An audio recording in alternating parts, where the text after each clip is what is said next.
Hi friends, இன்றைக்கி நம்ம செய்ய போகிறது மீன் மேக்கரை வச்சு எக் ரைஸ். வாங்க எப்படி செய்யலான்னு பார்ப்போம். தண்ணி கொஞ்சம் சூடு பண்ணிக்கிட்டேன். இப்போ இதை மீன் மேக்கரில் ஊற்றிடலாம்.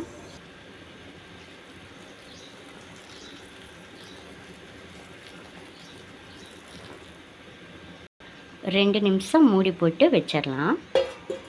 2 நிமிஷம் ஆகிடுச்சு, ஓப்பன் பண்ணிடலாம். இப்போ பாருங்கள், நல்லா பபிள்ஸ் ஆட்டு உப்பி வந்திருக்கு. இதை நம்ம தண்ணி ஃபில்ட்ரு பண்ணிவிட்டு நம்ம தட்டுக்கு ட்ரான்ஸ்ஃபர் பண்ணிடலாம்.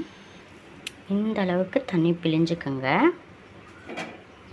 நல்லா கை ப்ரெஸ் பண்ணி விட்டு நல்லா பிழிஞ்சுக்கோங்க.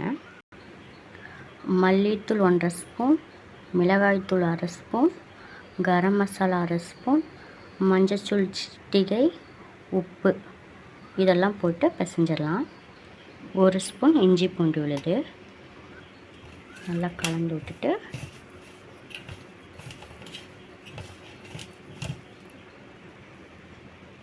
இந்தளவு கலந்துக்கிட்டோங்க. இப்போ கார்ன்ஃப்ளவர் மாவு சேர்த்திடலாம். கார்ன்ஃப்ளவர் மாவு சேர்த்தியாச்சு.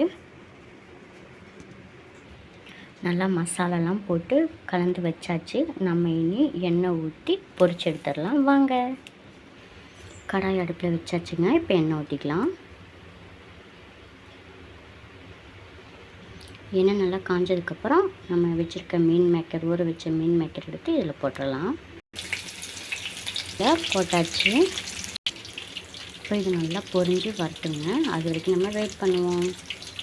ஒரு சைடு நல்லா வேக விட்டுட்டு திருப்பி போடுங்க. அப்போ தான் அது இதாகாமல் வரும். பாருங்கள், அப்படியே சிக்கனை பொரிக்கிற மணிக்கு இருக்குது பாருங்கள்.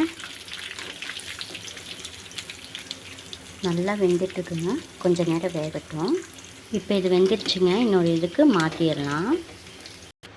வாங்க, இப்போ நம்ம சிக்கன் ரைஸ் செய்ய ஆரம்பிச்சிட்டோம். பார்த்திங்கன்னா கடாய் வச்சுட்டேன். இப்போ நம்ம அந்த பொரிச்சோம் இல்லையா, அந்த எண்ணெயை இதில் ஊற்றிடலாம். எண்ணெய் நம்ம ஊற்றிட்டோம். இப்போ சோம்பு போட்டுடலாம். இப்போ நம்ம சோம்பு போட்டுருவோம். நெக்ஸ்ட்டு 3 பெரிய வெங்காயம் போட்டாச்சு. இப்போ இஞ்சி பூண்டு பேஸ்ட் போட்டுருவோம்.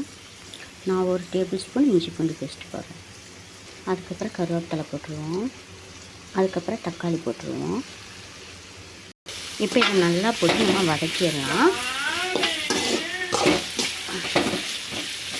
எந்த அளவுக்கு வதக்குறோமோ அந்த அளவுக்கு நல்லாயிருக்குங்க.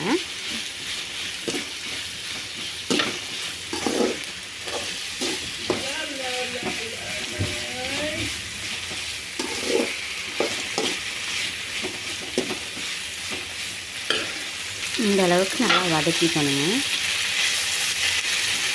நான் ஒரு 5 முட்டை எடுத்து உடச்சி வச்சுருக்கேன். இதையும் நம்ம இது கூட சேர்த்திப்போம். இப்போ நம்ம முட்டையை சேர்த்துடலாம்.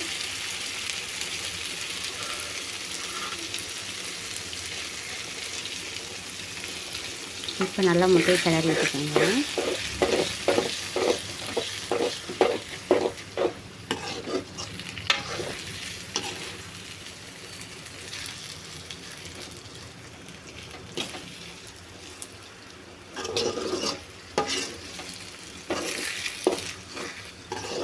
நல்லா கிளறி விட்டுட்டே இருங்க. நல்லா பபிள்ஸ் ஆட்ட வரணும் அந்தளவுக்கு.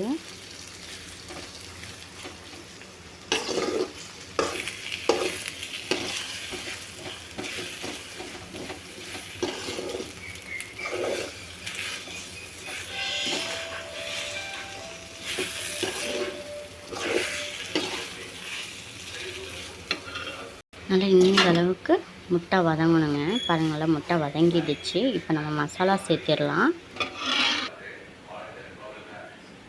இது பார்த்திங்கன்னா மிளகாய்த்தூள், கரம் மசாலா, சிக்கன் தூள் இது மட்டும்தாங்க. போட்டுடலாம்.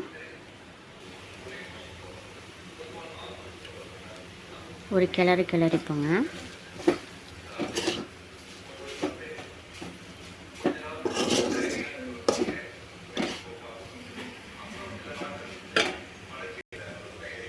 இப்போ நம்ம சாதத்தை போட்டுருவோங்க. சாதம் போட்டாச்சுங்க. இப்போ நம்ம சோயா சாஸ் ஊற்றிடலாம்.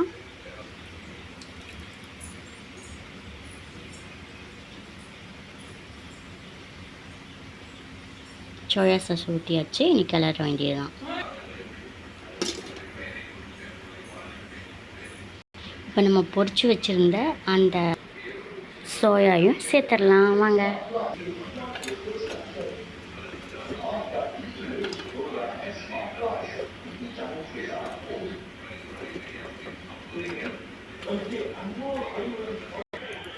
நம்மளுடைய சோயா எக் ரைஸ் ரெடி.